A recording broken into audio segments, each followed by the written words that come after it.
So, Alison, I want to go to your Republican dude right off the bat, okay? Yeah. Because you're getting people to switch over, and I'm fascinated by this. Yeah. So, who is this guy that we're going to see? Richard Grazier. I met him in Sonoma or Napa Valley when I did a tour up north, and he has been canvassing for me every single weekend. He is 76 years old, I think, and he is a Republican turned progressive.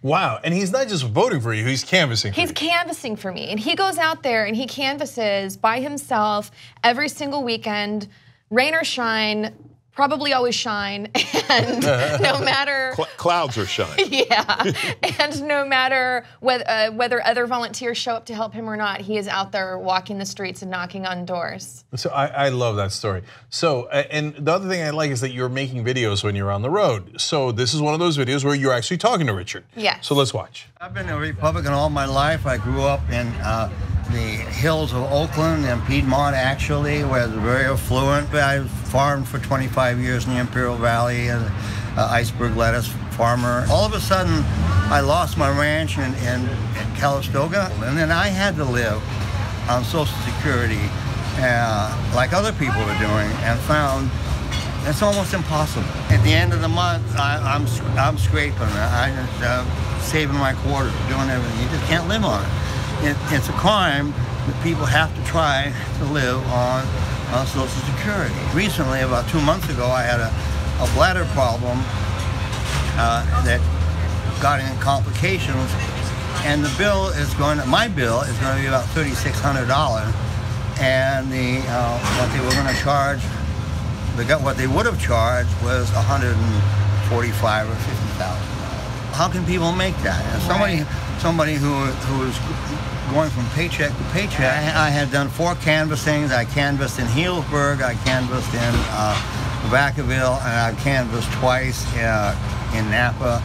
And I think I'm going to canvass about 6 more times in Napa. But the secret to success is to do the best you can with what you have where you are and move on. I love that. That looks like unity to me. And you got to flip older Republican voters because they get out and vote.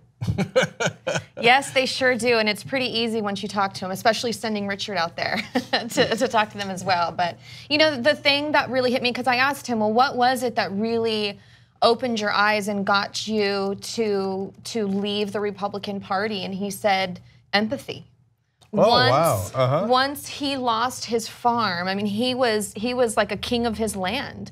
And he said once he lost his farm and he was basically living like the people who were working on his farm, that was when he realized how much people struggle once you're, having to live off your pension, live off of Social Security, and trying to pay your medical bills. And at that point, he realized that we are right on the policies.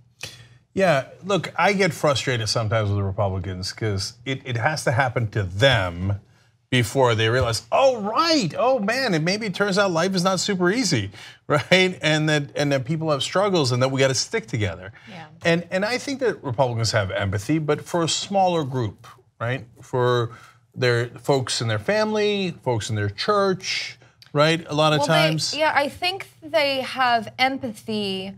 I think like anybody, you have empathy for those that you are connected to and that you can relate to because you've been through something they have. It's just they haven't, by and large, been through as much as those in the Democratic Party because of a privileged existence.